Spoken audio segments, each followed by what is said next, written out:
Bom dia, pessoal. Então hoje nós vamos para a nossa terceira aula de História da Radiologia, né? E na aula de hoje a gente vai falar um pouquinho como é que foi a evolução do radiodiagnóstico logo depois, né, que o Röntgen anunciou para a comunidade científica, anunciou para o mundo que ele tinha descoberto um novo tipo de raio, né? Isso na época causou um alvoroço muito grande na comunidade científica de modo geral, né? Até nos curiosos, né? Até porque naquele primeiro momento o raio-x ele começou a ser utilizado praticamente que imediatamente após a descoberta, né? Então lembrando que ele fez a descoberta desses raios, né, em 1895, né? Ele fez essa descoberta em 8 de novembro de 1895 e praticamente no final desse mesmo ano, né, ele fez a radiografia da mão da esposa dele, da Ana Berta, em 22 de dezembro de 1895 e quando foi dia 28 de dezembro de 1895,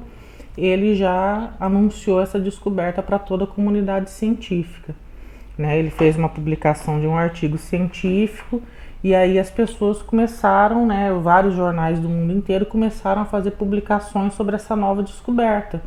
Então isso causou um alvoroço geral na comunidade científica, né, nos curiosos, e o raio-x ele basicamente passou a ser utilizado imediatamente após a descoberta, até porque o Röntgen ele não patenteou essa descoberta, né? Ele deixou livre para que as pessoas pudessem realmente se utilizar dessa descoberta dele, tá? Então a gente vai começar a falar um pouquinho do que estava acontecendo no Brasil, o que estava acontecendo no mundo nesse mesmo período histórico quando foi descoberto o raio-x, né?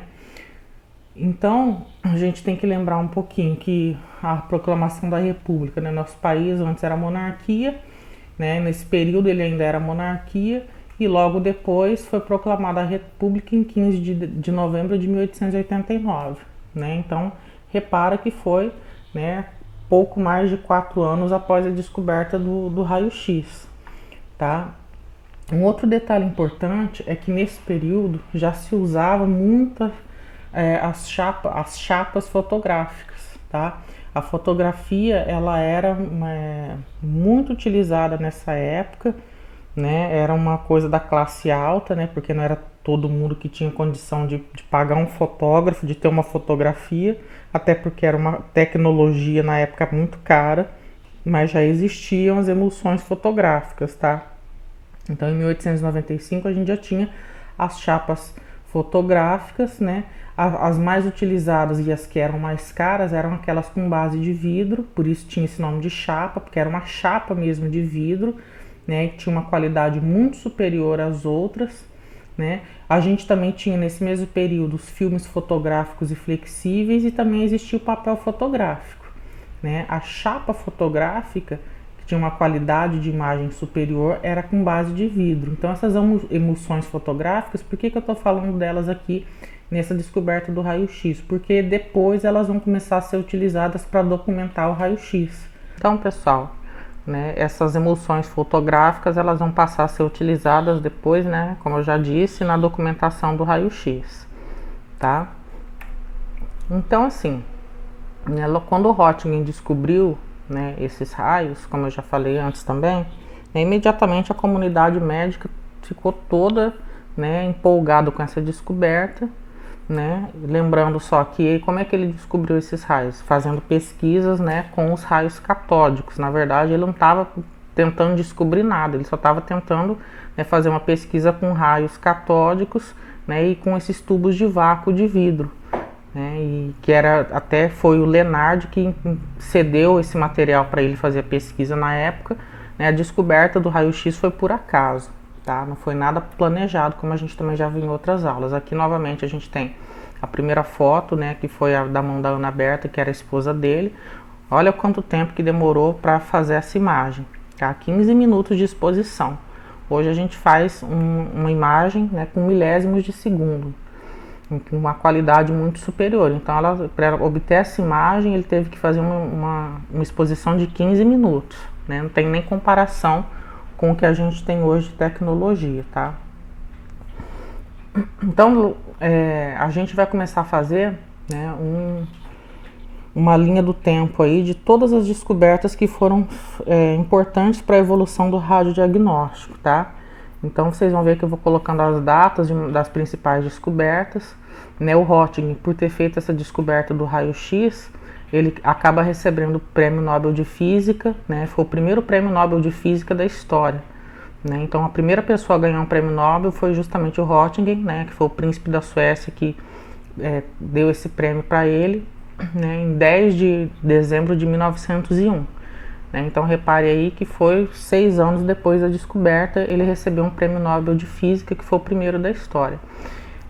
Só que ele, na verdade, quando o cientista ele ganha um Prêmio Nobel, né, ele ganha o título e também ganha um valor em dinheiro, né? Naquela época era muito comum, né, basicamente todos os cientistas que ganharam esse dinheiro, né, ganharam também esse valor em dinheiro, eles acabavam doando para as universidades para os quais eles ou pesquisavam ou tinham algum vínculo.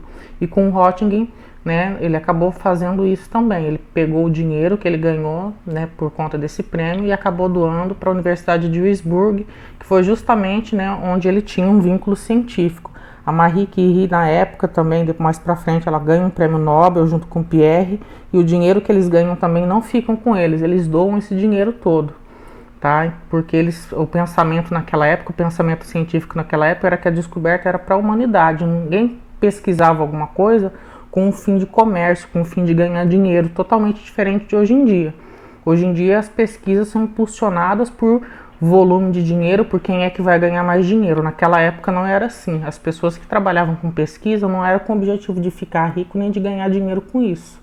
Tanto é que o Röntgen nunca patenteou a descoberta dele, né? Ele deixou a descoberta livre justamente para que todos pudessem ter acesso, tá?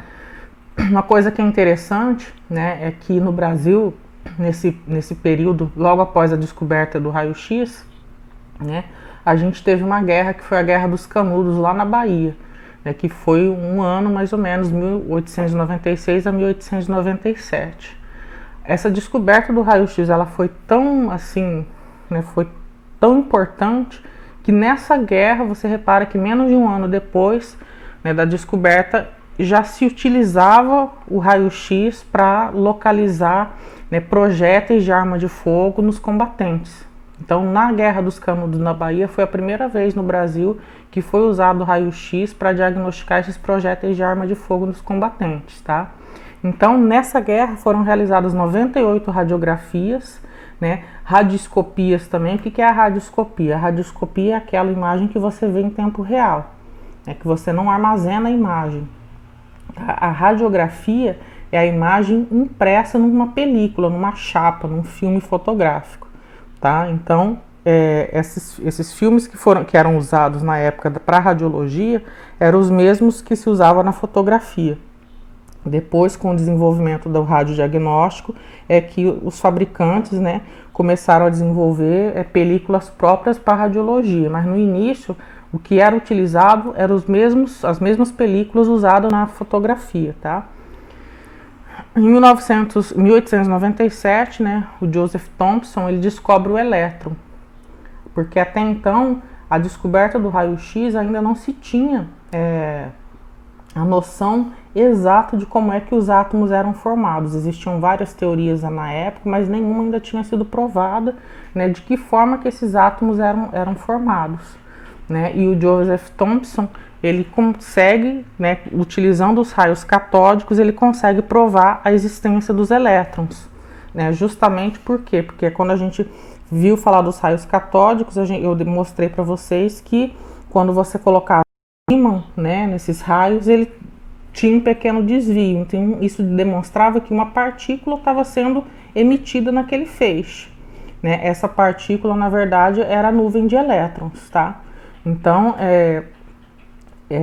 com esses raios catódicos, na época, se conseguiu realmente provar que uma partícula existia, né? Então, essa partícula foi chamada de elétrons na época, tá?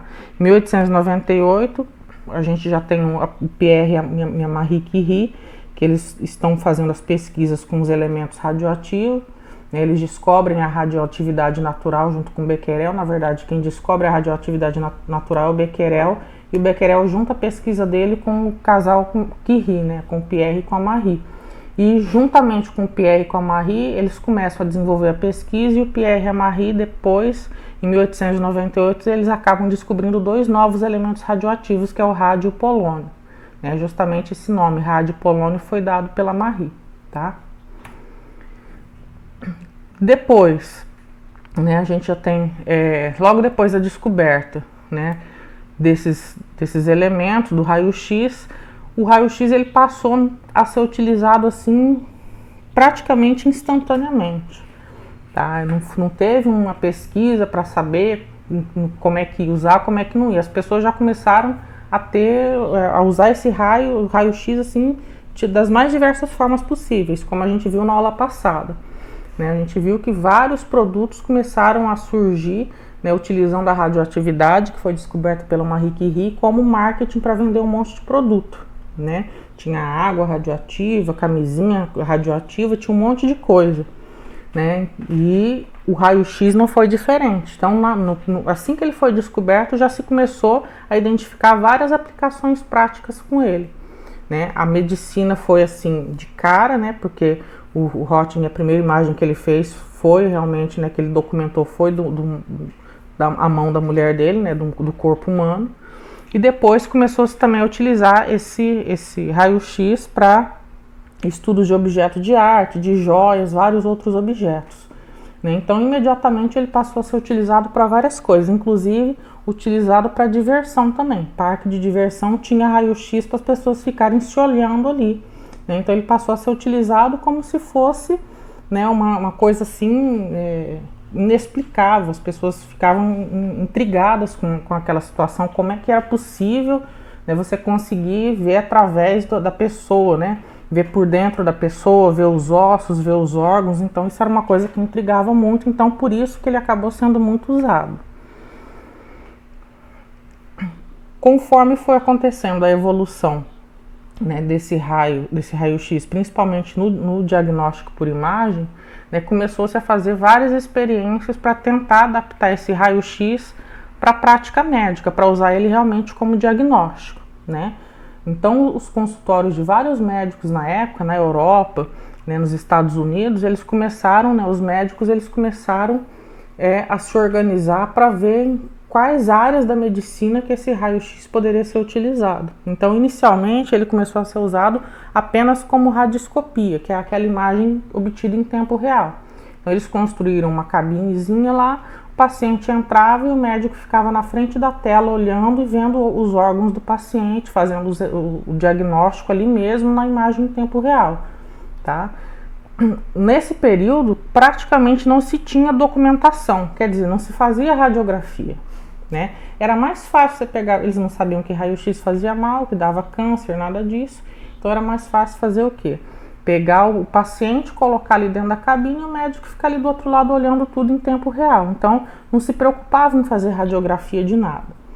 Os exames iniciais da radiologia era tudo através de radioscopia, tá? Quando esses exames começaram a ser documentados, eram utilizadas as chapas fotográficas, que eram aquelas feitas com base de vidro, a mesma utilizada na fotografia, que elas davam uma qualidade melhor de imagem, mas elas eram caras, então se usava muito pouco, era para casos muito específicos, não era comum utilizar isso nesse primeiro momento, tá? Justamente por conta do preço, era mais caro. Então, se o médico podia olhar tudo em tempo real, para que ele ia ficar gastando dinheiro para documentar isso numa chapa fotográfica? Então, não se usava. Era alguns casos só. O Thomas Edison, que é o cara que descobriu a lâmpada, fez várias descobertas. Ele foi o primeiro cara a produzir um aparelho de raio-x, para fazer radioscopia de uso comercial.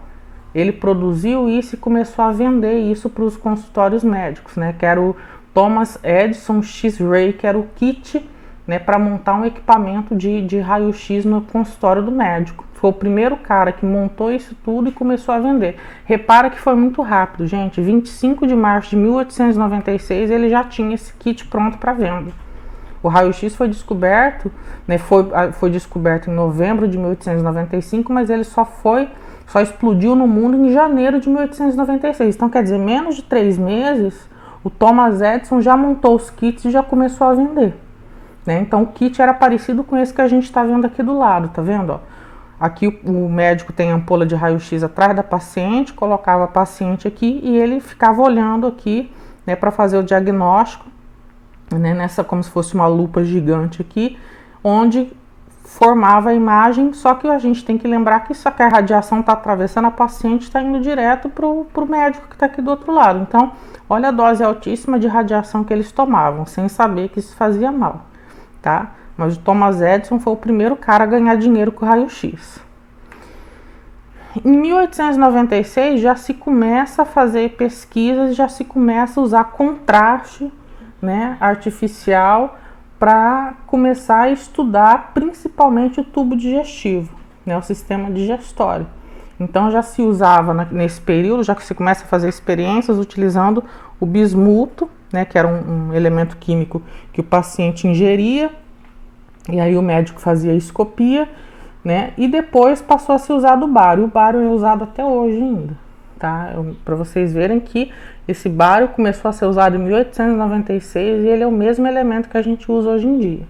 Tá? Hoje tem várias formas, hoje tem solução com sabor disso, sabor daquilo. Antigamente não era assim, mas é o mesmo tipo de substância, não mudou.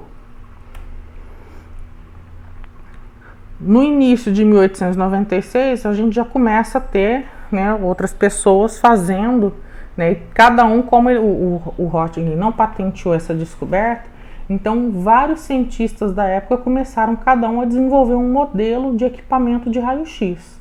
O Thomas Edison fez um kit para vender para os médicos, tá? Mas tinha outros caras que fizeram também, começaram a fazer também. Siemens e Haus, que eram dois também empresários da época que tinham dinheiro, e eles foram e começaram a aperfeiçoar o tubo de raio-x. E eles montaram um tubo de raio-x diferente dos outros e eles patentearam. A primeira patente de tubo de raio-x, né, melhorado, aperfeiçoado, foi feito pelo Siemens e pelo Haus. Repare que a Siemens hoje, ela é ainda a líder em tecnologia de radiodiagnóstico por imagem. Os equipamentos, a maioria dos equipamentos instalados hoje de radiodiagnóstico é da Siemens. Então repara que a Siemens, ela vem desde o início da descoberta do raio-x. Se você entrar hoje num hospital, numa clínica, você vai perceber que a maior parte dos equipamentos são da Siemens. Da Siemens, da GE, a GE também vem desde o início, vocês vão ver depois que a GE já aparece bem no início também. Né? Então são duas empresas bem conceituadas nessa área que existem até hoje, tá? Então foi esses dois cientistas, eles fizeram a primeira. A Siemens foi feita a primeira patente junto com o Haus, que era outro empresário da época, tá? Uma coisa interessante, como a ampola de Crookes, que foi a que foi usada pelo Röntgen para descobrir o raio-x, o objetivo dela não era esse, né? Não era ficar toda hora ligando e deixando aquilo ligado por muitas horas, porque para o médico usar isso no consultório dele para fazer diagnóstico, ele tinha que deixar ligado por muitas horas, porque, né, entra um paciente, ele examina, entra outro, então eram muitas horas de uso. Então o que acontecia? Elas logo queimavam, elas não suportavam essa carga de uso. Então o que o Siemens e o Haus fizeram? Eles tentaram fazer um projeto, né, que essa ampola durasse mais tempo, esse tubo de raio-x ele não queimasse com tanta facilidade, tá? Então foi o primeiro patenteado que ele tinha uma durabilidade maior que os outros, tá? Em dezembro de 1896 já se começa a fabricar, né, o primeiro papel fotográfico específico para o raio-x, porque até então o raio-x utilizava, né, as películas que eram utilizadas na fotografia, tá? No final de 1896, né, uma empresa já começa a produzir papel fotográfico específico para o raio-x. Então você começa a perceber que são vários nichos surgindo, né, e a galera já começa a ganhar dinheiro com isso, né? Quer dizer, o Röntgen que descobriu não ganhou nada, porque até o que ele ganhou depois ele acaba doando. Mas as empresas, o pessoal já começa a utilizar, uma vez que ele não patenteou, começa a utilizar a descoberta dele para ganhar dinheiro de diversas formas, tá? Nesse mesmo período, em 1896, né, Aqui no Brasil também, a gente tinha já uma comunidade científica instalada aqui, né? Então, no Gabinete de Física da Faculdade de Medicina aqui do Rio de Janeiro, é realizada a primeira radiografia aqui no Brasil, tá? Bem no início de 1896. O Dr. Francisco Pereira das Neves, ele faz a primeira radiografia aqui no Brasil, e depois também em 1896, né, começa a se utilizar essa radiografia lá na Guerra dos Canudos, na Bahia, tá? Em 1897, aqui, ó, o raio-x já começa a ser bastante utilizado, né, na Guerra dos Canudos. Então, no final de 1896, início de 1897, eles já começam a utilizar isso, né, como para diagnosticar os soldados que foram feridos na guerra. Em 1897, né, o Álvaro Alvim instala o primeiro aparelho de raio-x aqui no Rio de Janeiro, né, com dedicação exclusiva para radiologia. Porque esse que a gente viu aqui do Dr. Francisco Pereira das Neves, ele estava no gabinete de física da Faculdade de Medicina, então ele era mais para trabalhos experimentais, tá?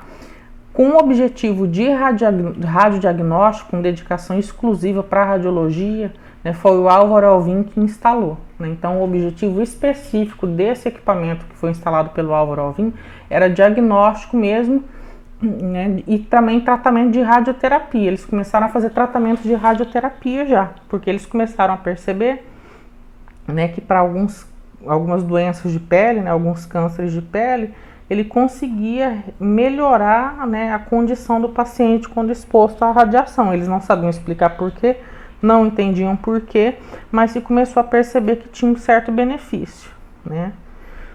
Isso foi o início. Depois a radioterapia ela foi se desenvolvendo, né, num segmento separado do radiodiagnóstico. E o Dr. Álvaro Alvim, ele fez a primeira radiografia, né, de gêmeas tifófagas, né, de gêmeas tipófagas, aliás. Né, essas gêmeas tipófagas, né, foi a Rosalina e a Maria. Foi a primeira radiografia de gêmeas tipófagas feita no mundo. E essa radiografia ela foi utilizada para a cirurgia delas depois, que eles conseguiram identificar todos os órgãos, né, e conseguiu separar as duas gêmeas estudando essa radiografia, e a cirurgia deu tudo certo, funcionou tudo muito bem, né? Então foi a primeira vez, né, no mundo que foi utilizada uma radiografia para fazer uma cirurgia tão complexa como essa que foi feita aqui no Brasil, tá?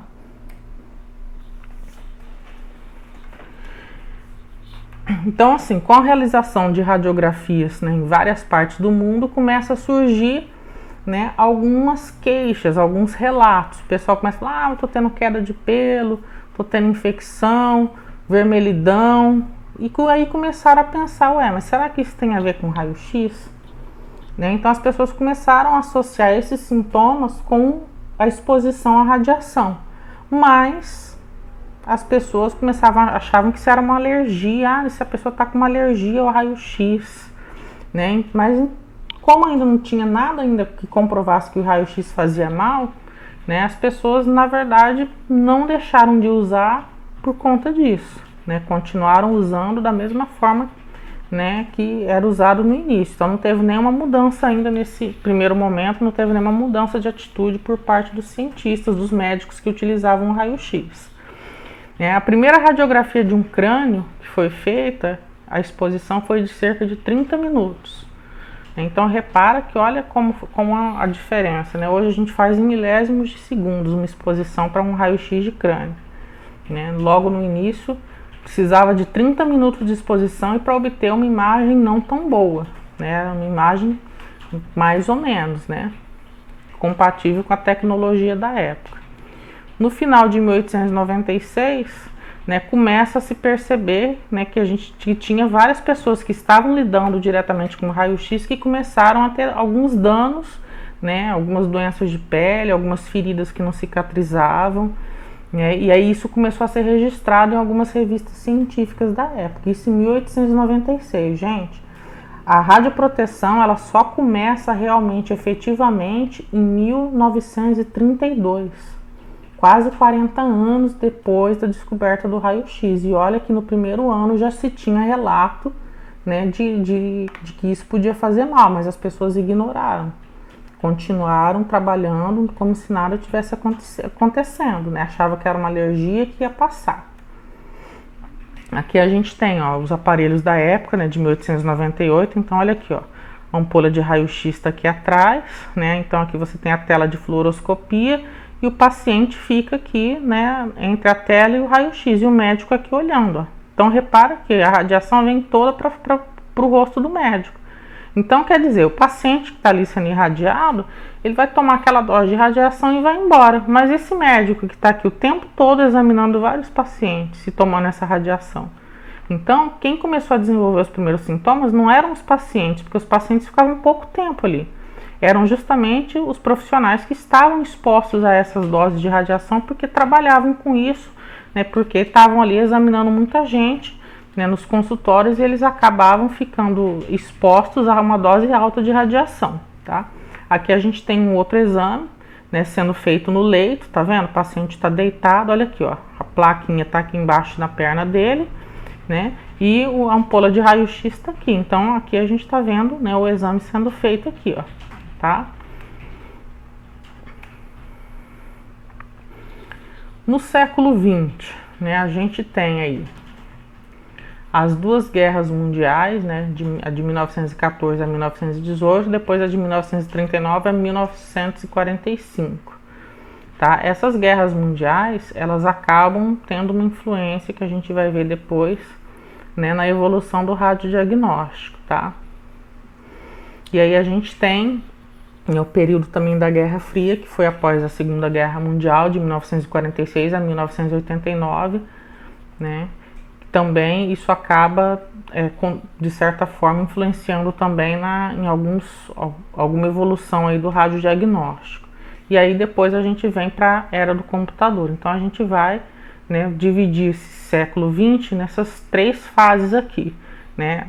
Primeiro das duas guerras mundiais, né? Depois da Guerra Fria e depois quando começa o desenvolvimento da informática, tá?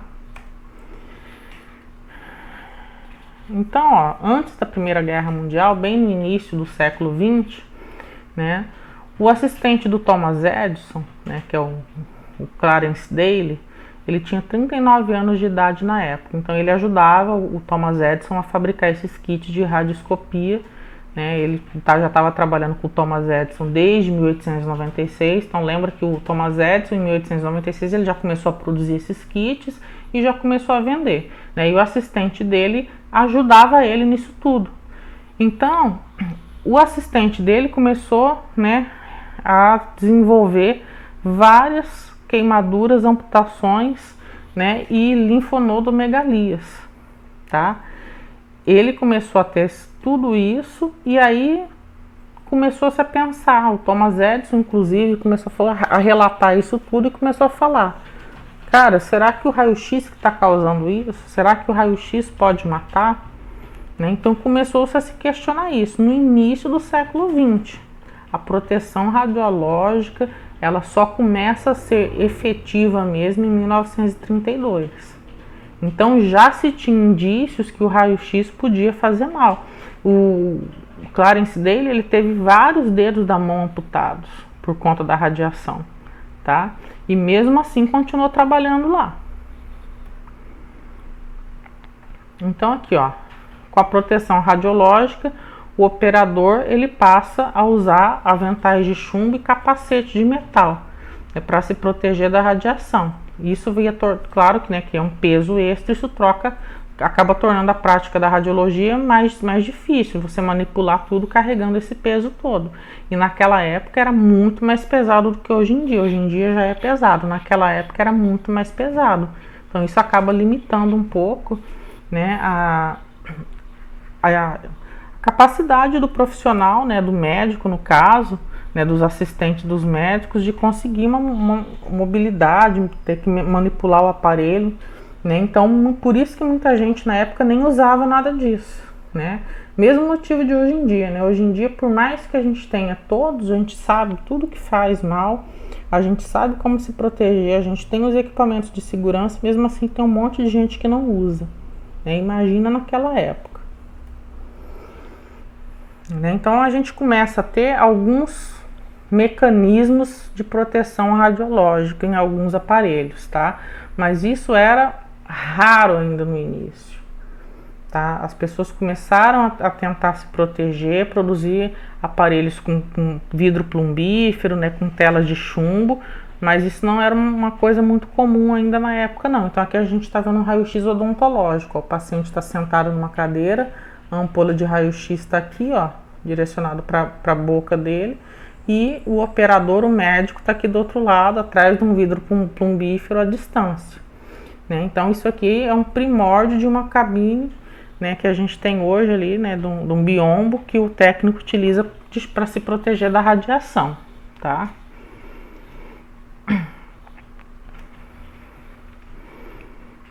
Logo depois, já em 1907, a gente tem uma válvula, né, chamada válvula de triodo, né, que foi inventada pelo Lee de Forest, tá? Essa válvula, ela era usada nos aparelhos de raio-x, né, que a gente tem a evolução dessas válvulas, tá?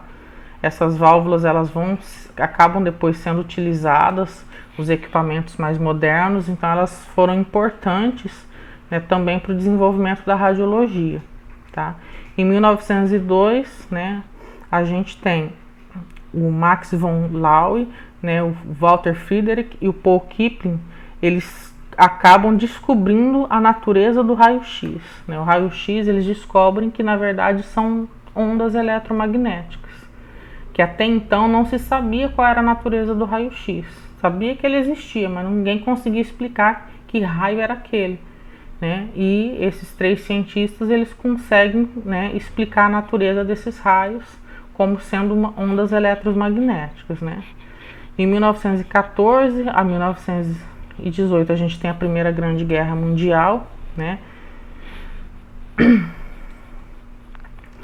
E aqui a gente tem um exemplo dos primeiras ampolas de raio-x que foram produzidas, né? Como não tinha patente, cada um tentava produzir de uma forma diferente, tá? Então os tubos de raio-x iniciais, né, os elétrons para a formação dos raios eram oriundos de gases no interior do tubo, tá? Então, no início, não se tinha como controlar a quantidade de radiação. Por quê? Porque utilizava o gás dentro de um tubo para fazer o processo de formação dos elétrons. Então, não tinha como controlar quanto de elétron, qual a nuvem de elétron, né, quanto esses gases seriam ionizados e quanto eles iam produzir de radiação. Então, era impossível ter um padrão nas técnicas radiológicas nesse primeiro momento. E um outro detalhe, né, que esses tubos rapidamente eles estragavam, então eles tinham que estar constantemente sendo substituídos. Então, esses eram dois problemas principais nesse primeiro momento, né? Utilizar gás dentro do tubo para produzir radiação, e dessa forma a gente não conseguia padronizar as técnicas, porque você não tinha como controlar a quantidade de radiação, né? E o tubo se estragava muito fácil, toda hora você tinha que estar substituindo por um tubo novo.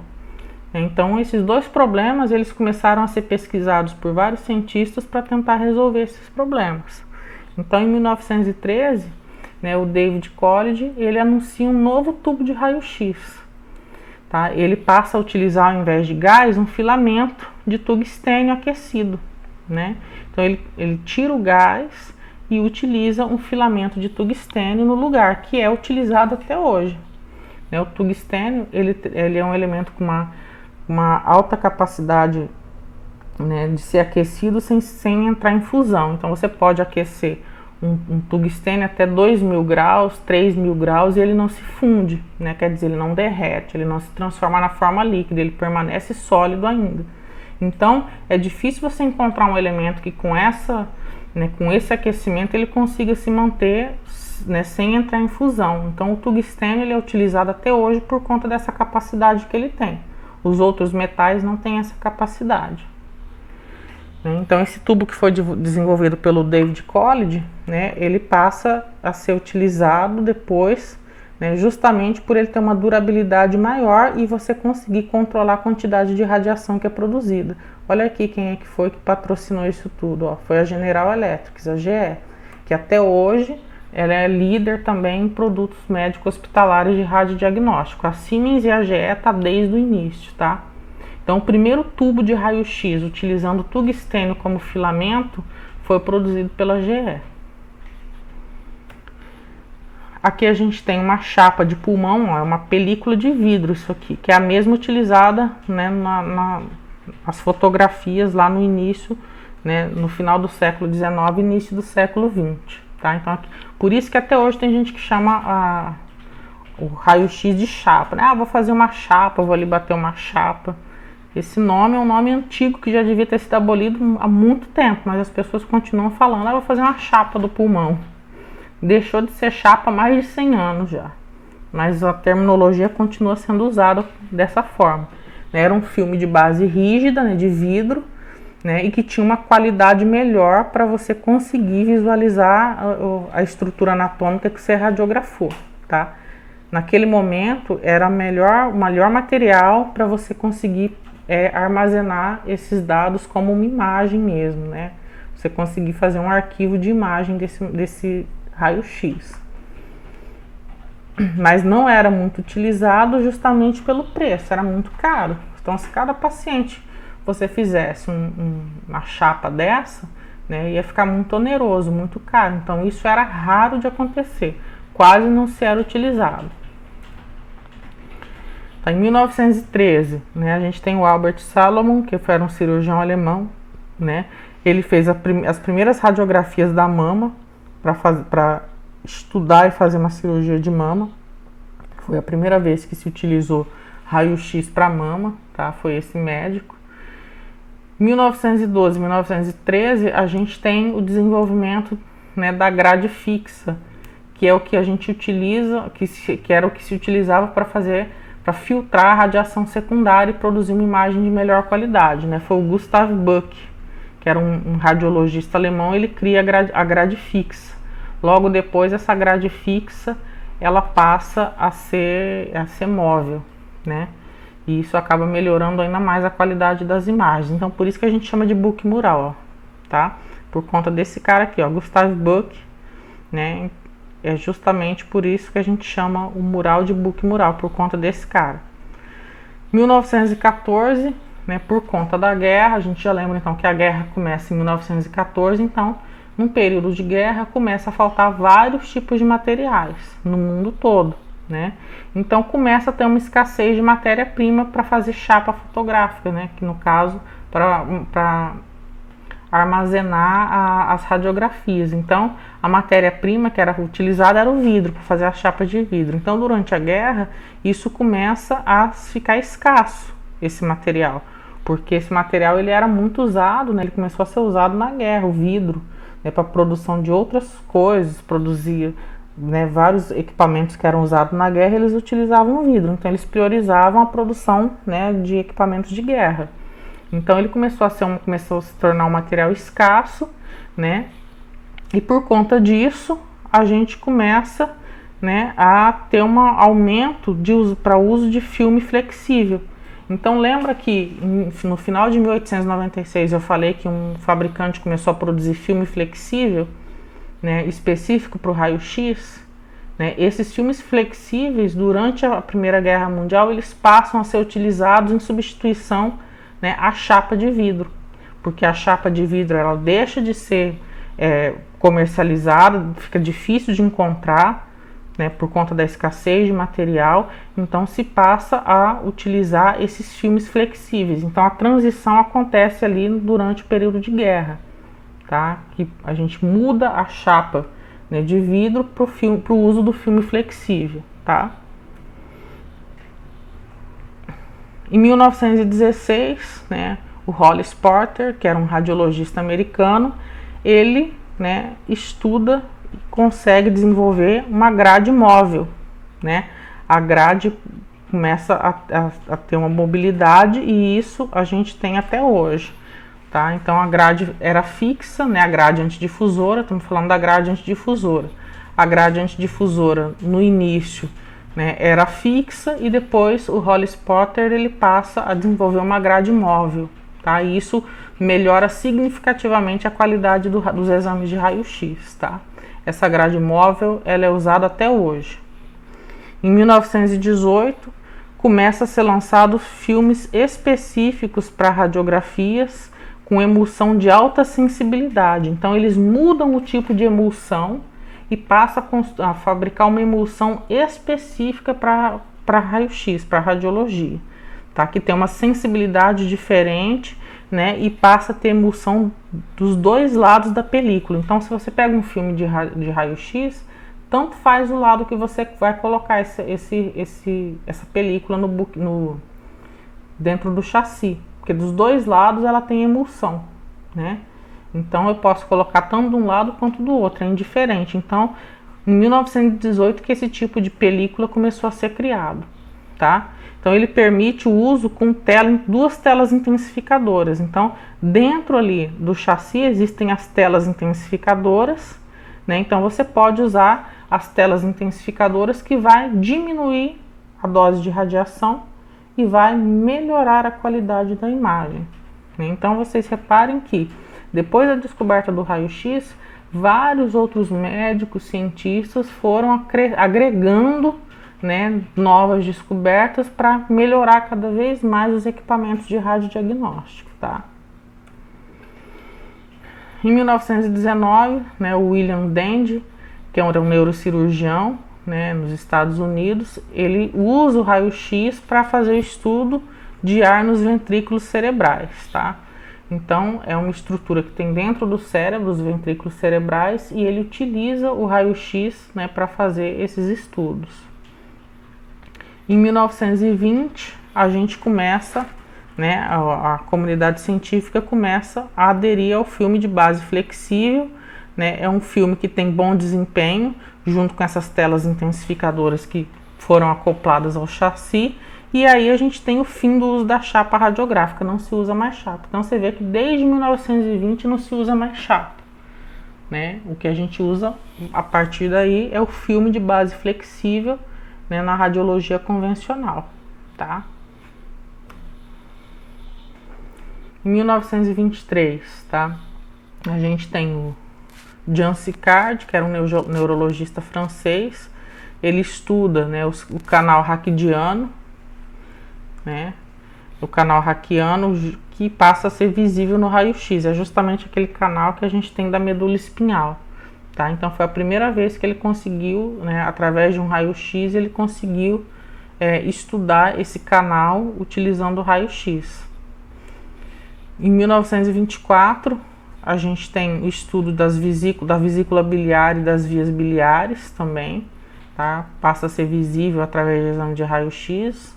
Em 1927, o Egas Muniz, né, ele faz uma angiografia cerebral. Então percebam o seguinte, né, os médicos eles começam a estudar e desenvolver técnicas diversas para aplicação do raio-x. Tá? Então, isso foi muito importante para o desenvolvimento do radiodiagnóstico na época. Então, cada médico desse que consegue visualizar uma determinada estrutura, um determinado órgão com raio-x, né, ele está contribuindo para o desenvolvimento do radiodiagnóstico e para a gente ter, né, o radiodiagnóstico da forma que a gente tem hoje em dia. Em 1927 surge, né, o tubo de raio-x de anódio giratório. Porque antigamente o anódio não girava, ele era fixo. Tá? Em 1927 surge o anódio giratório, que é o que a gente tem até hoje. Tá? Então, esse modelo de ampola de raio-x que a gente tem hoje, tá? Ele foi desenvolvido em 1927. Então, a gente começa a ter uma melhoria na qualidade da imagem, né, e uma redução do tempo de exposição com esse anódio giratório. Então, a gente começa, né, a melhorar cada vez mais o equipamento, diminuir a exposição à radiação do paciente, dos profissionais que estão envolvidos na produção daquela imagem, né, na realização daquele exame, coisa que não se tinha antes. Em 1930, né, Alessandro Valebona, que ele era um médico italiano, ele desenvolve o primeiro tomógrafo médico, né, só que esse tomógrafo ainda ele não tinha assim, né, na verdade foi um projeto que iniciou com ele, mas ficou meio depois, né, em stand-by, porque não tinha a informática. Depois, em 1970, né, nós vamos ter o Comarch, né, e o Hounsfield, são dois né, cientistas, eles conseguem, né, melhorar esse projeto e conectar isso com a informática que estava começando a ser desenvolvida na década de 70, tá? Então, na verdade, eles começaram a desenvolver, né, o tomógrafo, mas foi uma coisa que ficou parada por esses anos todos até 1970. 1970 que realmente o tomógrafo ele começa a desenvolver, tá? Em 1930 a gente teve um outro cientista também, tá? O Bernard Plantes, que ele também consegue desenvolver um projeto de tomógrafo, mas esses projetos eles vão ficar meio que parados, né? Até a década de 70, quando o Hounsfield e o Comarch eles começam a resgatar esses projetos, melhoram esses projetos e começam a linkar isso com a informática. Aí sim que a gente tem o desenvolvimento do tomógrafo. Em 1936, a gente tem o Manuel Dias de Abreu, né, que ele desenvolve um método chamado de abreografia, que era muito comum na década de 70 aqui no Brasil. A abreografia era muito usada, né, em exames admissionais, porque a tuberculose ela era muito comum na década de 70 e 80. Então a empresa, para contratar uma pessoa naquela época, tinha que fazer a abreografia e tinha que apresentar que ela não tinha tuberculose. Era obrigatório, senão ninguém contratava você. Né? Então a abreografia ela era acho que eu tenho até aqui na frente, mais para frente tem, eu vou mostrar para vocês como é que era. Ela era pequenininha, né? Era uma imagem pequena, uma radiografia bem pequena do pulmão, e ela era fácil de ser produzida. Facinha de ser produzida e barata, justamente pelo tamanho que ela era, tá? Então, essa abreografia, ela foi um método que depois foi espalhado pelo mundo todo. O mundo passou a utilizar. Era um exame feito para pulmão, tá? Ele era um método específico para estudo de pulmão. Então, foi o Manuel Dias de Abreu, que foi um brasileiro que desenvolveu essa técnica. Então, em 1937, a gente tem o primeiro aparelho de abreografia instalado oficialmente no mundo, né? E aqui no Brasil, ele foi no Centro de Saúde número 3, na Rua do Resende, 129, no Rio de Janeiro. Tá? Então, foi o primeiro local que teve um aparelho de abreografia. Em 1939 a 1945, a gente tem a Segunda Guerra Mundial. Né? E aí a gente já começa a ter, né, os computadores, né? O primeiro computador, né, que foi o Colossus Mark I, né, que era um computador inglês, ele consegue decifrar os códigos secretos alemães da Segunda Guerra Mundial. Né? Então a informática ela fez uma diferença muito grande no resultado da Segunda Guerra Mundial. Tá? Foi graças a esse computador que eles conseguiram decifrar os códigos alemães e conseguiram vencer a guerra contra os alemães.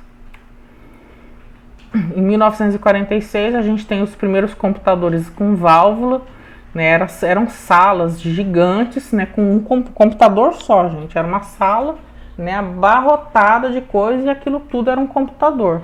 Né? Então esses computadores eram computadores com válvulas. Né? Eles esquentavam muito, a temperatura do ambiente era em torno de 67 graus. Né? E as válvulas queimavam o tempo todo em função também desse calor elevado. O consumo de energia era absurdamente grande. Então olha o tamanho aqui desses computadores. Ó. Eram enormes. A gente tinha o ENIAC, que foi o primeiro, depois veio o EDVAC, que era o irmão do ENIAC, tá? Esse computador, o ENIAC, ele tinha 17.468 válvulas. Olha só, a capacidade dele de processamento era menor do que uma calculadora de bolso dessa mais vagabunda que a gente tem hoje, que vem lá da China. Era uma sala inteira de equipamento que não conseguia fazer nem as contas que uma calculadora comum faz, para vocês terem uma ideia. Então ele só conseguia fazer 5.000 adições, 357 multiplicações e 38 divisões por segundo. Isso aqui é uma coisa assim que hoje em dia qualquer porcaria faz 50 vezes mais do que isso, tá? Foi com esse tipo de computador que o Einstein conseguiu fazer os cálculos do projeto da bomba atômica. Então ele fez todos os cálculos do projeto da bomba atômica americana usando esse computador, o ENIAC. Em 1947 a gente tem, né, a criação, né, dos transistores. O transistor ele foi inventado por Barden e Brayton, né? Esses dois cientistas eram, né, da empresa da Bell Telephone Laboratories, né? Era uma empresa específica de telefonia na época.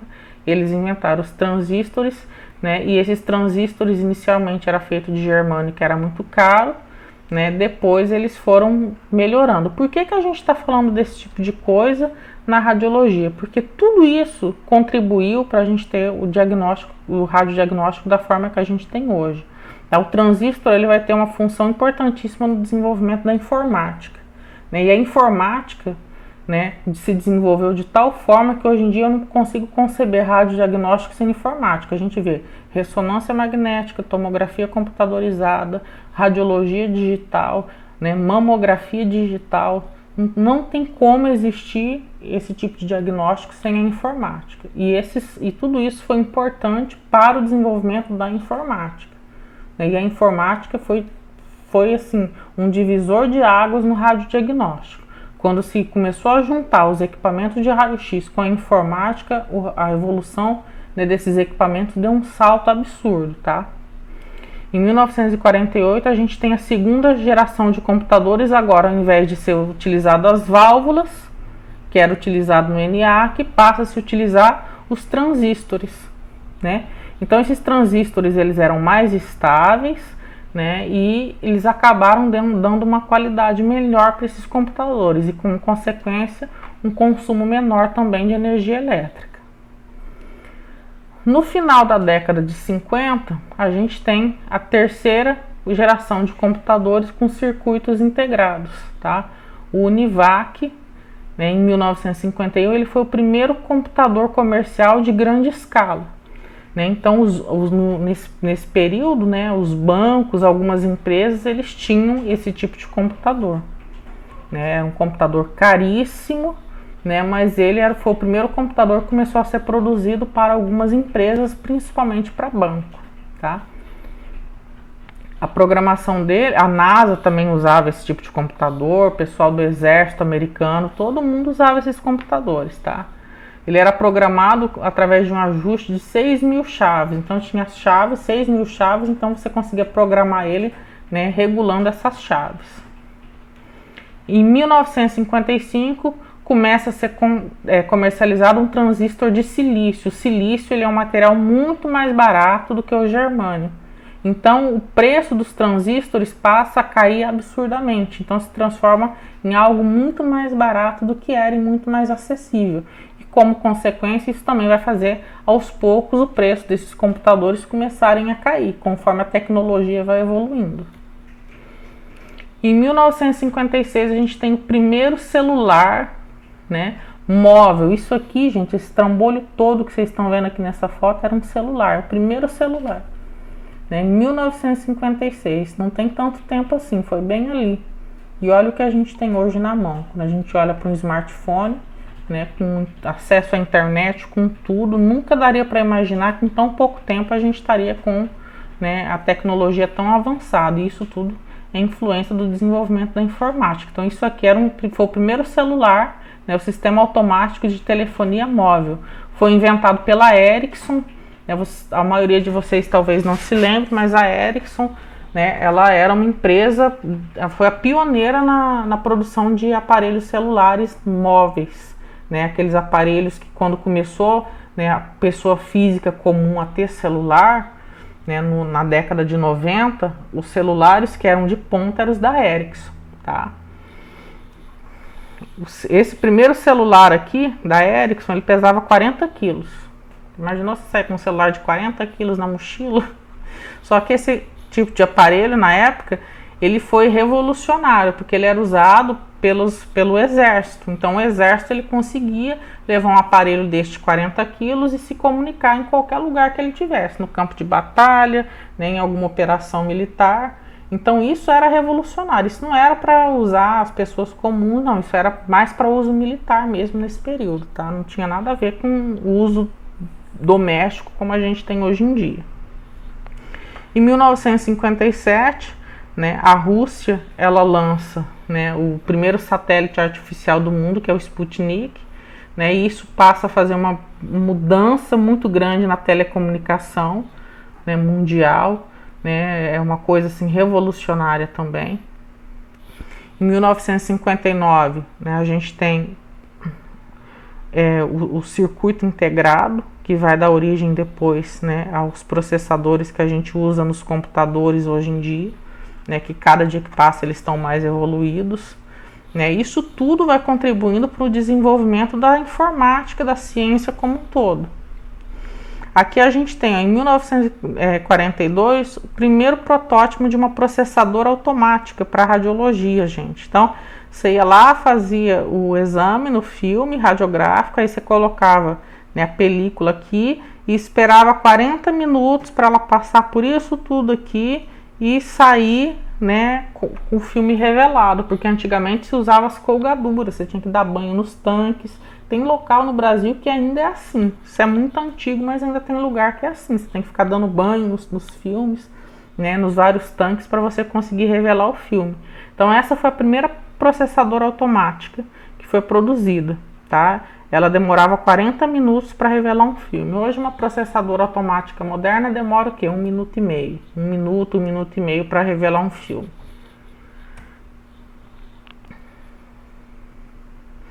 Em 1948 e 1949, né, a gente tem o desenvolvimento do ultrassom, tá?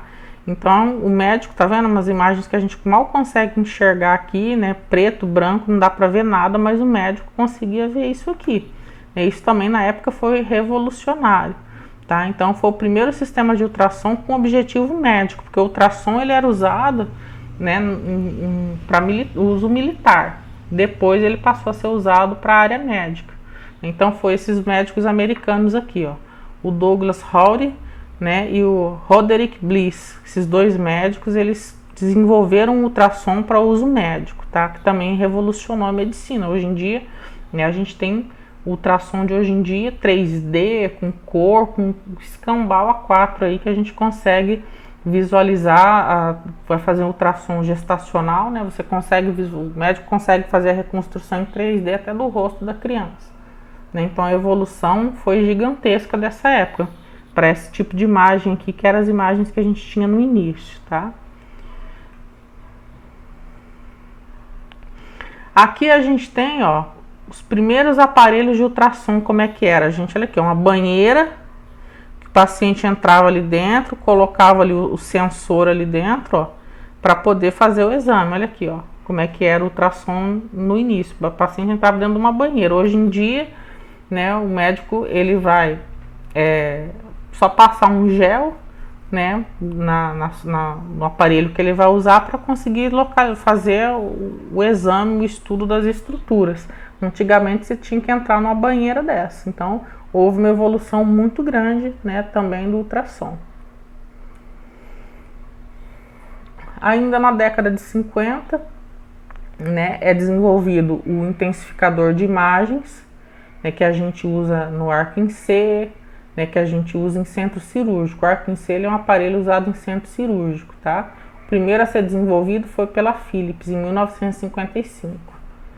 Ele é muito usado para fluoroscopia, né, que é as imagens que a gente obtém em centro cirúrgico em tempo real. Em 1956, a gente tem o início das processadoras automáticas, né? Então a Kodak ela passa a produzir, né, as processadoras automáticas, né, e começa a venda dessas processadoras, né, para uso comercial mesmo. Então essas processadoras automáticas é aquela que você coloca a película, né, o filme radiográfico, e ela vai revelar o filme, né, sem precisar estar dando banho ali usando as colgaduras, tá? Em 1960, né, a gente já começa a ter um filme com uma base de poliéster, que já é um filme que consegue obter imagens de melhor qualidade, tá, do que era antes, né? Em 1960 também a gente tem o desenvolvimento do primeiro laser, tá? Esse laser hoje em dia, né, ele é usado para várias coisas, inclusive em tomografia, ressonância magnética, né? A gente usa laser para posicionar o paciente. 1950, né, quando surge o modem, né, que é justamente esse modem, né, que é um modulador que foi desenvolvido justamente para fazer transmissão de dados. Né? No início isso era utilizado mesmo só para o exército ali, para fins militares. Né? Hoje em dia a gente usa para a rede mundial de computadores, né, para a internet. Em 1962 a gente tem aqui o primeiro, né, modem comercial do mundo, né, que passa a ser, né, utilizado por bancos, por grandes empresas. Em 1962 a gente tem o lançamento do Telstar, né, que foi o primeiro satélite com fim de telecomunicação, né, especificamente com esse objetivo. Tá? Tinha outros satélites que já tinham sido lançados antes dele, mas que tinham vários outros objetivos. O que foi lançado especificamente com o objetivo de telecomunicação, esse foi o primeiro. Tá? Com o objetivo de fazer transmissão de sinal de televisão, essas coisas, tá? Sinal de rádio, sinal de um monte de outras coisas aí para comunicação mesmo. Em 1962 a gente tem o primeiro circuito integrado comercial, são vários transistores dentro de um mesmo encapsulamento. Isso aqui é o que vai dar origem depois aos processadores que a gente usa nos computadores modernos hoje em dia. Na década de 70, esses circuitos integrados, né, eles vão evoluir de tal forma que a gente já vai começar a conseguir a construir computadores com uma capacidade maior de processamento utilizando esse tipo de circuito. Tá? Em 1963, o mouse, da forma que a gente tem hoje, ele é patenteado. Né? Antigamente ele tinha uma bolinha, né? Aquela bolinha chata que ia grudando sujeira. Acho que tem gente que nem sabe do que eu estou falando. Mas era assim, você tirava a bolinha, limpava a bolinha, botava a bolinha no mouse. Hoje em dia a gente usa, né, um sinal laser para fazer esse movimento. Em 1965, a gente tem a primeira conexão entre computadores através de uma linha de escada, que foi na Califórnia. Então, isso aqui já é o primórdio da internet, tá, gente? 2 computadores se comunicando à distância, tá? Em 1969, é desenvolvido a ARPA. Tá? A ARPA era uma rede, né, que conectava centro de pesquisa com os controles, com o controle dos militares. Ela foi batizada de ARPANET. Então, né, no início, toda essa pesquisa, né, de rede, ela era voltada para uso militar. Então, conseguiu se conectar 2 computadores, né, utilizando esse sistema ARPA que eles desenvolveram naquele período. Isso é o primórdio da internet que a gente tem hoje em dia. Em 69, a gente tem o início das mídias de armazenamento. Tá? Só que era apenas para leitura. Elas ainda não eram graváveis, tá? Eu não podia pegar e gravar, mas eu conseguia armazenar dados ali. Elas eram pré-fabricadas já com dados armazenados e você tinha, né, conseguia fazer a leitura dessas mídias. Tá? Aqui em 1960 a gente tem um som mais moderno, né? Então observem aqui, ó, que o paciente está na mesa, né? O médico está aqui observando o que está acontecendo. E ele já não precisa mais estar dentro de uma banheira, né? Esse aqui já é um aparelho de ultrassom mais moderno. Né? Aqui a gente tem um ultrassom Vidossom de 1966 também, né? Um outro modelo. Então esses 2 equipamentos já são equipamentos mais modernos de ultrassom. Em 65 a gente tem o primeiro mamógrafo, né, com anódio de molibdênio, que ainda é utilizado hoje, né, nos aparelhos de mamografia. O molibdênio ele é utilizado. Tá? Foi o primeiro aparelho, foi produzido pelo Charles Gros em Estrasburgo, na França, que foi um aparelho semelhante a esse aqui. Tá? Em 69 a gente tem um mamógrafo com anódio de molibdênio e cone de compressão. Antes, no início, não se fazia compressão. Em 69 já se começa, né, a fazer a mamografia com compressão, tá? Em 68, a Intel ela é fundada, né? A Intel que é hoje em dia líder mundial na produção de processadores para informática, para computadores. A AMD, que é concorrente da Intel até hoje, é fundada em 69. Então repare que a gente está chegando aqui no início da década de 70 e onde vai ter o boom da informática, tá? Em 71 a gente tem o início dos microprocessadores. Isso é revolucionário, gente. Quando se começa o desenvolvimento desses microprocessadores, a informática dá um salto gigantesco. E, como consequência, o radiodiagnóstico também vai dar um salto gigantesco, porque os aparelhos eles vão começar a ter uma evolução muito rápida, tá? Então a gente tem, no início foi lançado o Intel 4004, que tinha 2.258 microprocessadores dentro dele, Depois veio o Pentium 4 com 42 milhões de transistores, Então os transistores eles foram com o passar dos anos diminuindo de tamanho, tá? Os microprocessadores, A Intel lança como concorrente o Athlon Thunderbird, tá com 37 milhões de transistores. Então isso aqui, já é uma evolução gigantesca da informática. E isso está só no início da década de 70. Em 75, o Bill Gates, e o Paul Allen criam o primeiro software para microcomputador. Então o primeiro software, o Bill Gates, não é à toa que ele é o homem mais rico do mundo hoje em dia, Então ele começou essa jornada em 75, ele foi o primeiro, ele era estudante ainda quando ele criou o primeiro software para microcomputador. Em 77 é lançado o disquete de 1,2 megas, que era o disco flexível, um monte de vocês nunca nem deve ter visto isso, Eu usei muito disco flexível. Esse disco flexível hoje em dia não cabe nenhuma foto que a gente tira no celular, só tinha 1,2 megas. Se você quiser armazenar uma foto dessa que você tirou no smartphone, você não consegue colocar dentro dele, porque não tem espaço para isso. Em 1970, o Godfrey Hounsfield, ele começa, um engenheiro inglês, junto com o Comarch, que era físico, eles começam a desenvolver um protótipo, agora sim, da tomografia computadorizada, que foi a precursora dos equipamentos de tomografia que a gente tem hoje em dia, tá? Então foi graças ao Hounsfield e ao Comarch, que a gente tem os tomógrafos da forma que eles são hoje. Claro que eles passaram por muita evolução ao longo dos anos, mas é o protótipo que eles construíram, e que foi depois linkado com a informática, que estava em plena evolução nessa década de 70, foi assim revolucionário para a gente ter os equipamentos da forma que a gente tem hoje em dia. Então aqui a gente tem, a primeira máquina de tomografia, foi construída na Nator EMI, tá? Uma coisa interessante, eu vou fazer um parênteses aqui.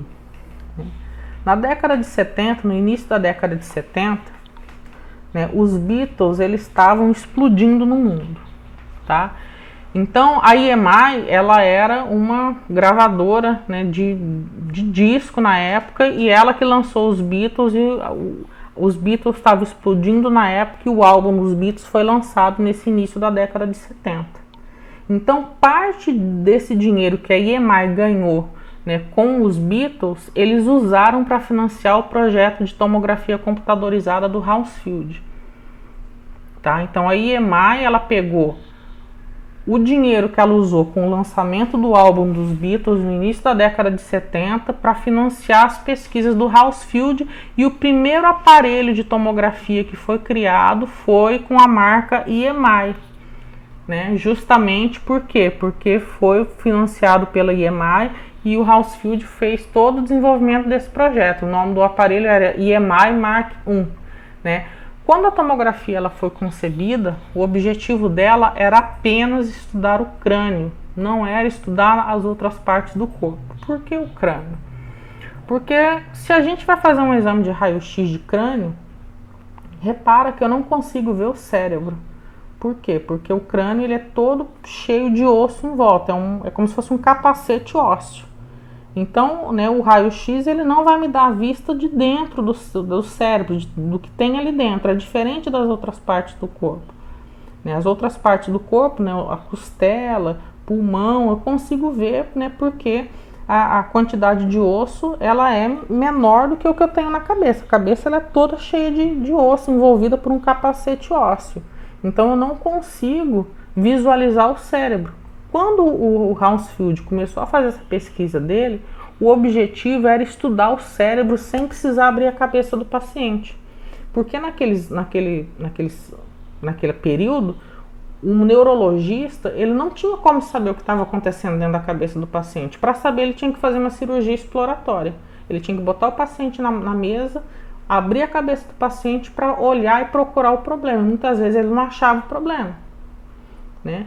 Então, a tomografia ela foi concebida para estudar cérebro, que era uma das poucas partes do corpo que a gente não conseguia estudar com raio-x. Né? Então, por isso que você observando aqui o gantry é essa rosquinha gigante aqui do tomógrafo, tá? Hoje em dia o gantry de um tomógrafo é muito maior, dos tomógrafos modernos. Mas repara que esse gantry aqui era pequeno assim, por quê? Porque era para dar só a cabeça do paciente aqui dentro, não era para dar o corpo inteiro. Né? Então, por isso que ele era assim no início, porque o objetivo era fazer tomografia só da cabeça, tá? Por isso que eles eram assim, tá vendo? Hoje em dia não, depois que houve a evolução desses equipamentos, hoje em dia a gente faz tomografia de qualquer parte do corpo, né?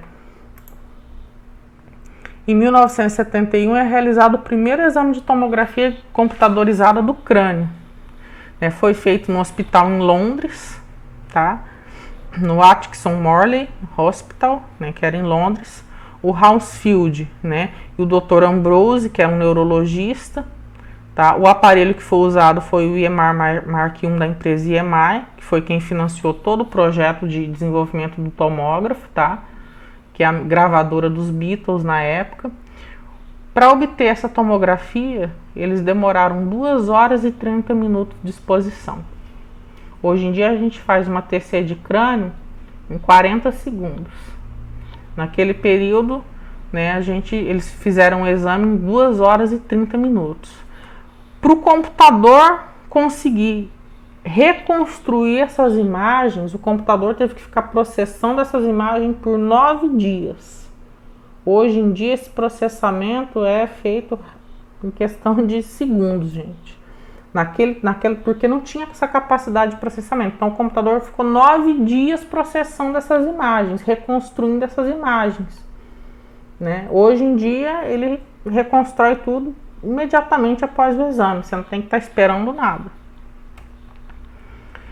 Em 71 foi introduzida a escala de cinza, né, no ultrassom, porque antes eram só 2 cores, preto e branco, na década de 50. Mas por que na década de 50 só tinha 2 cores? Porque eu não tinha ainda, né, os transistores, então não tinha os microprocessadores da forma que eu já tenho agora na década de 70. Olha a diferença da imagem, que eu consigo ver o contorno do feto direitinho, né? Já consigo ver as diferentes tonalidades e aqui eu só vejo branco e preto, né? Então, o Kossoff, né, que era um australiano, ele conseguiu fazer, né, o desenvolvimento agregando também a informática e conseguiu, né, colocar os tons de cinza na imagem do ultrassom, coisa que não tinha na década de 50. Também em 70, né, a gente tem o Dr. Raymond Damadian, né, Raymond Damadian. Ele descobriu a ressonância magnética, né? Essa ressonância magnética, na verdade, ela já tinha sido descoberta, mas ainda não tinha sido utilizada como um instrumento de diagnóstico, tá? Então ele passou a desenvolver uma técnica para poder usar a ressonância magnética como diagnóstico, tá? Em 71, a gente tem um químico americano que é o Paul Christian, né? Ele cria a técnica dos gradientes, né? Essas técnicas dos gradientes é utilizada até hoje na ressonância magnética, né? Então vocês reparem que o radiodiagnóstico ele vai sendo desenvolvido e evoluindo conforme vai acontecendo a evolução, novas pesquisas e novas descobertas por parte dos cientistas. Então, para a gente ter o radiodiagnóstico, os equipamentos da forma que a gente tem hoje, foi muita gente trabalhando ao longo de século, né, do século inteiro, foi trabalho de muita gente. A tomografia computadorizada, né, o tomógrafo de primeira geração, como era dessa forma aqui. Então, olha aqui, ó, era só para exame de crânio, tá? Não tinha tomógrafo para partes do corpo. O primeiro aparelho, né, ele foi desenvolvido só para crânio. Então, tá vendo? Só a cabeça do paciente entra ali, ó, né? Então, as imagens que eles obtinham nesse tipo de aparelho era assim, ó, cheia de pixel, tá vendo? Tudo granulado, mas foi revolucionário. Por quê? Porque antes não se conseguia ver nada disso, né? Não conseguia se ver dentro da cabeça do paciente, não conseguia ver o cérebro. Com a tomografia se passou a conseguir ver o cérebro. Em 72, né, começa a se utilizar o ecrã único e filme radiográfico monoemulsionado para mamografia. Né? Então, o filme para mamografia ele é diferente do raio-x. Vocês devem ter estudado isso em equipamentos, né? Então, no caso da radiografia, da mamografia, né, ele é emulsionado só de um lado, tá? No caso do raio-x, ele tem dupla emulsão, ele é emulsionado dos dois lados. Em 72, começa a se utilizar os ecrãs de terras raras, e isso contribui para a diminuição da dose de radiação, tá? Em 73, né, o Paul Christian ele apresenta a primeira imagem de organismo vivo, né, feita por ressonância magnética, tá? Então foi um molusco que a filha dele coletou lá na praia. Então tá vendo isso tudo aqui é a concha, né? Isso que está em volta, que esses pontinhos é a concha, e aqui no meio eu tô vendo o tecido mole. O que a gente observa nessa imagem? A gente observa que a parte mais densa ela não é com a qualidade tão boa, mas olha o tecido mole como ele aparece com uma qualidade muito superior, tá? Por quê? Porque na ressonância magnética, né, o que é utilizado para reconstruir uma imagem são os átomos de hidrogênio. Então, o hidrogênio ele é um elemento químico presente na molécula de água, né? A água é H2O. Então, eu tenho hidrogênio na molécula de água. E num ser vivo desse aqui, que é um molusco, onde é que a gente tem mais água? É na concha ou é no molusco que está lá dentro da concha? Né? Então, repara que na parte que ele tem hidrogênio, né, que está presente na molécula de água, eu consigo ver com mais detalhes. É por isso que na ressonância magnética, né, quando eu tenho que estudar tecidos moles, músculo, né, tendões, ligamentos, né, algum órgão, né, com mais detalhe, eu preciso fazer uma ressonância e não uma tomografia, porque a ressonância dá uma qualidade maior para imagens onde eu preciso estudar tecidos moles. A tomografia ela vai dar uma qualidade maior, né, para tecidos mais densos, para osso, por exemplo, para um exame contrastado, né? Ela precisa de uma densidade maior para ela dar uma qualidade melhor para o exame. Então tem diferença de uso de ressonância e de tomografia. Em 76 a gente tem o Peter Mansfield, né, que é um físico britânico. Eles criam as primeiras imagens de uma parte do corpo, né, utilizando a ressonância magnética, tá? Então ele consegue fazer a imagem de um dedo, né, através da ressonância magnética, e aí nesse período está tendo o desenvolvimento da informática também, então foi questão de tempo para a ressonância magnética também, né, se ter um desenvolvimento para chegar no ponto que a gente tem hoje dos equipamentos modernos de hoje em dia. Então aqui a gente tem a evolução, ó, do aparelho de ultrassom. Isso aqui foi na década de 50, né, década de 60, e em 76 a gente já tinha um aparelho mais compacto, tá? Aqui a gente tem a tomografia, né, computadorizada, que já é um tomógrafo de segunda geração, tá? Segunda geração, já é um tomógrafo para corpo inteiro. Então repara que o Hounsfield ele fez a pesquisa em 70, 71. 2 anos depois, 74, eu já tenho um tomógrafo de corpo inteiro. Então foi muito rápido a evolução desse equipamento, tá? E aí, né, esse tomógrafo, para fazer uma imagem, ele demorava 5 minutos para fazer um corte. A gente tem hoje, pessoal, exames de tomografia com 80, 100, 150 cortes. Aí vocês façam as contas, né? Quanto tempo ia demorar para fazer um exame, por exemplo, com 100 cortes? Se cada um nesse tomógrafo demorava 5 minutos para fazer uma imagem. Hoje em dia, um exame com 100 cortes, nos tomógrafos mais modernos, eles demoram 40 segundos, 50 segundos, 1 minuto no máximo. Tá? Então é muito rápido. Em 78 a gente já tem os tomógrafos de quarta geração, né, que fazem os cortes de tórax e abdômen. Eles demoravam mais ou menos de 30 a 45 minutos para fazer um exame de tórax ou de abdômen. Hoje em dia a gente faz um exame de tórax, porque tem que fazer 2 aquisições. A gente faz um exame de tórax em 1 minuto e meio, 2 minutos, tá? Estou falando tempo de exame, não estou falando tempo de você pegar o paciente, pôr na sala, posicionar o paciente, não. Estou falando tempo de corte mesmo, tá? Tempo do exame. Houve também, por conta da informática, o desenvolvimento da tomografia por emissão de pósitron, que é o PET, né, que é hoje muito usado para diagnóstico, né, de câncer, de metástase, né, o PET scan. Ele foi desenvolvido pelo Hoffman e pelo Fields em 73 também. Então vocês reparem que esses equipamentos todos eles surgiram na década de 70. Por quê? Por conta da informática. A informática estava explodindo, né, e esses equipamentos eles começaram a se desenvolver na década de 70 também, junto com a informática. Então aqui, no caso do PET, né, que é a tomografia por emissão de pósitron, ela gera imagem em 3D e informa função do órgão. Então o médico consegue fazer uma sobreposição da imagem e consegue estudar a função do órgão.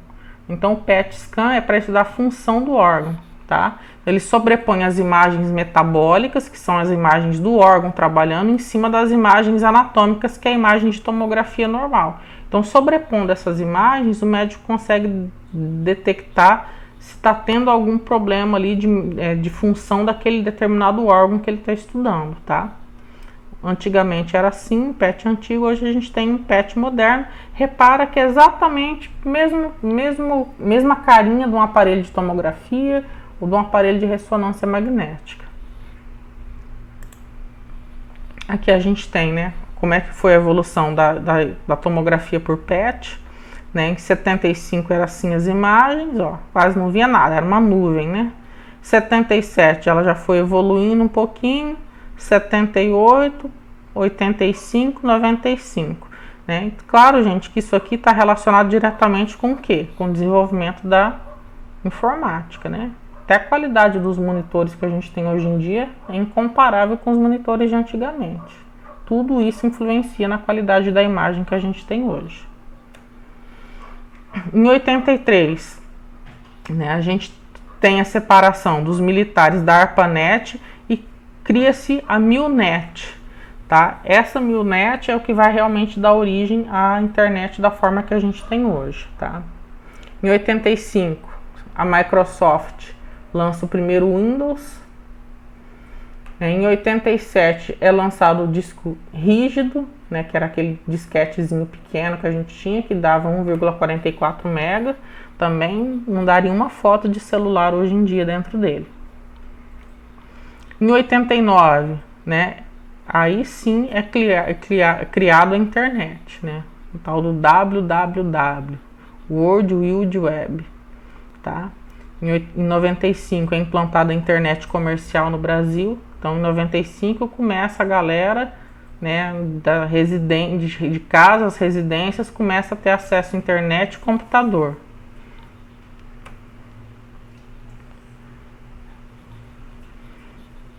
A ressonância magnética, na década de 80 também, a gente tem o primeiro aparelho de ressonância para uso diagnóstico, tá? O primeiro protótipo aqui de ressonância magnética, em 1983, ele é instalado no departamento de radiologia da Universidade de Manchester, na Inglaterra. É um protótipo de um equipamento de ressonância.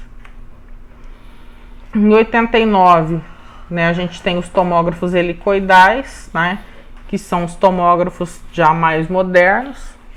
Em 98, a gente já começa a ter o início dos tomógrafos multislice. Hoje em dia, os multislice são os tomógrafos mais modernos, que são aqueles que fazem vários cortes simultaneamente, né? Hoje em dia, os mais modernos são esses multislice que a gente tem hoje, tá? Aqui a gente tem, né, como é que é hoje a tomografia. Então, aqui a gente tem um corte axial, mostrando aqui os rins. Esse exame está contrastado, né? Tem os rins aqui, ó. Aqui a gente tem a aorta, né? As artérias renais, né? Aqui a gente tem o córtex renal, né? Então a gente consegue ver direitinho, tá vendo? Aqui a gente tem, né, um corte coronal, tá vendo? Aqui a aorta toda contrastada, ó. Tá? Aqui também a gente tá vendo toda a aorta contrastada, tá? Aqui é num corte sagital. Na década de 90 a gente já começa a ter a mamografia digital, né, os equipamentos mais modernos de mamografia. A ressonância magnética ela já obtém uma qualidade de imagem, né, impressionante hoje em dia, que a gente tem um corte sagital. Olha como dá para ver todos os detalhes da estrutura, né, o corte axial, né, e aqui uma angiorressonância, né, que é o estudo dos vasos sanguíneos, tá? Tem angio-TC também, que é o estudo dos vasos sanguíneos utilizando tomografia. Tem a angiorressonância, que é o estudo dos vasos sanguíneos utilizando ressonância magnética e contraste. O contraste usado na ressonância é o gadolínio, o contraste usado na tomografia é o iodo. Aqui a gente tem a evolução dos aparelhos de ultrassom. Olha, a década de 50 era uma banheira, década de 70 ainda era um trambolhão, década de 70 o negócio já diminuiu. E aqui a gente tem em 2005. Hoje em dia os aparelhos de hoje são muito mais modernos do que esse aqui. Né? São bem menores, né? São carrinhos que o médico empurra, pode levar para qualquer lado, dentro do hospital, muito prático. Aqui tem a evolução dos equipamentos de raio-x, aqui tem um aparelho telecomandado, né? Que o técnico consegue comandar à distância. Aqui eu tenho um arco em C, que é usado em centro cirúrgico. Aqui eu tenho um aparelho móvel, portátil, tá? Que é o que a gente usa para fazer raio-x no leito. Então, a gente já tem várias formas, né, dos equipamentos de radiodiagnóstico. Aqui, né, como é que as imagens eram produzidas. Então, né, no início a gente tinha que utilizar a câmera escura para produzir a película, né, ir lá na câmera escura, dar banho em tudo. Né, as processadoras automáticas, elas surgiram justamente para revelar esses filmes e a gente não ter que ficar lá dando banho na colgadura, tá?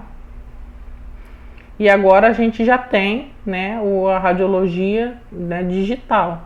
E você já vem aqui no CR, né, faz o escaneamento desse cassete e a imagem vai vir para a tela de um computador, tá? A gente não precisa mais passar na processadora. Então a gente já tem esse recurso aqui, né, de usar o computador.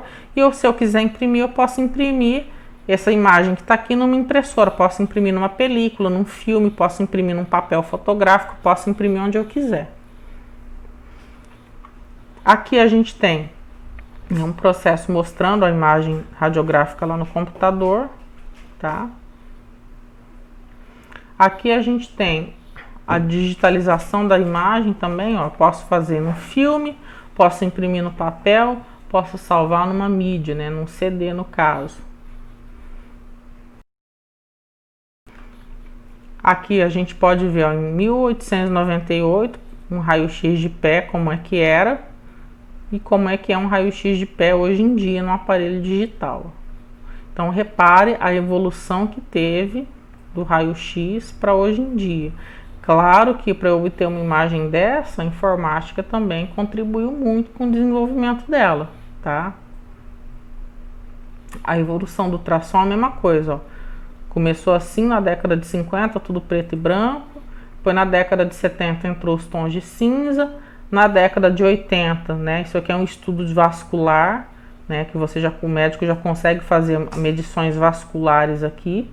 E agora, no século 21, como eu falei, você já consegue fazer uma imagem 3D do rostinho do neném lá dentro do útero ainda.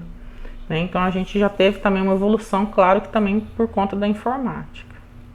Aqui a gente tem a evolução da tomografia, que eram as primeiras imagens de tomografia. Né? E olha como ela foi evoluindo. Hoje em dia eu posso fazer uma tomografia, né? Reconstruir em 3D, como é nessa imagem aqui, ó. Posso tirar toda a parte óssea e deixar só a parte vascular se eu quiser. Isso tudo o técnico consegue fazer, manipular isso tudo no software que vem no computador. Né? Então aqui a gente tem as imagens também do exame contrastado.